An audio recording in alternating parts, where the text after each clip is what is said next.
Publik kembali dibuat tercengang dengan munculnya babak baru dugaan sengkarut proyek dapur khusus yang berdiri di lahan Kodim. Di tengah derasnya sorotan terhadap polemik yang menyeret nama sejumlah pihak, termasuk Dadan Hindayana dan rekan-rekannya, kini perhatian publik tertuju pada nasib dana para investor yang disebut mencapai ratusan miliar rupiah untuk membangun dapur pionir, dapur pertama BGN. Kuasa hukum para investor mulai membuka fakta-fakta yang selama ini tertutup rapat.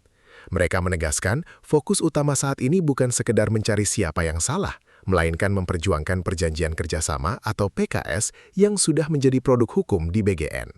Dan bila BGN tidak mampu merealisasikannya, maka pengembalian dana investor yang nilainya ditaksir mencapai 218 miliar rupiah adalah langkah mutlak yang harus ditempuh.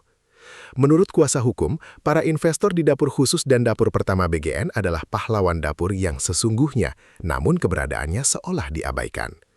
Namun seiring berjalannya waktu, muncul berbagai keluhan, mulai dari ketidakjelasan operasional, rekening konsorsium yang disimpan tapi tidak dipakai untuk membayar tagihan vendor, hingga dugaan adanya permasalahan dalam pengelolaan proyek yang kini menjadi perbincangan luas di masyarakat.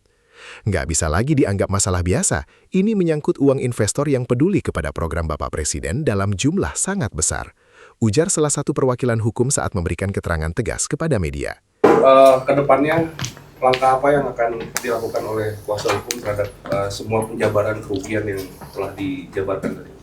Kami sudah menyiapkan surat permintaan kejelasan tentang PKS nomor yang tertuang di dalam slide, dan MOU yang tertuang di dalam slide terkait dengan take over dapur yang ditandatangani oleh BGN. Artinya kami tetap memintakan kejelasan dan menagih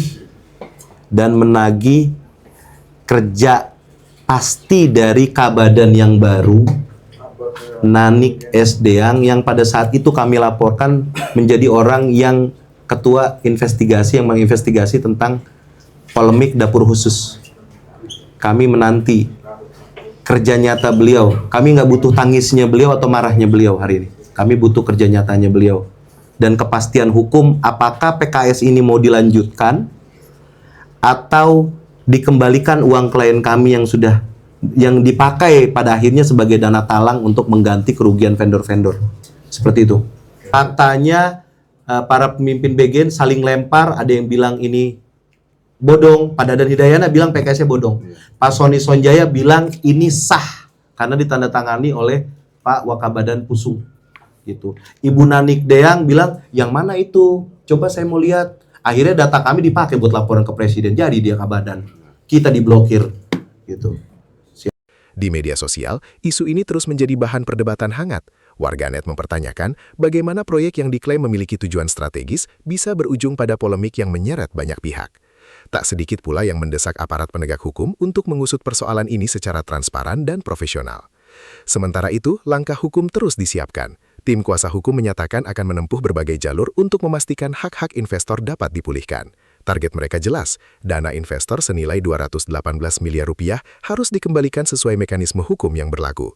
Fakta lain yang mengejutkan adalah yayasan yang mengelola dapur khusus tersebut disebut tidak memiliki hak dan tidak mengeluarkan modal, namun justru menikmati keuntungan serta insentif dapur.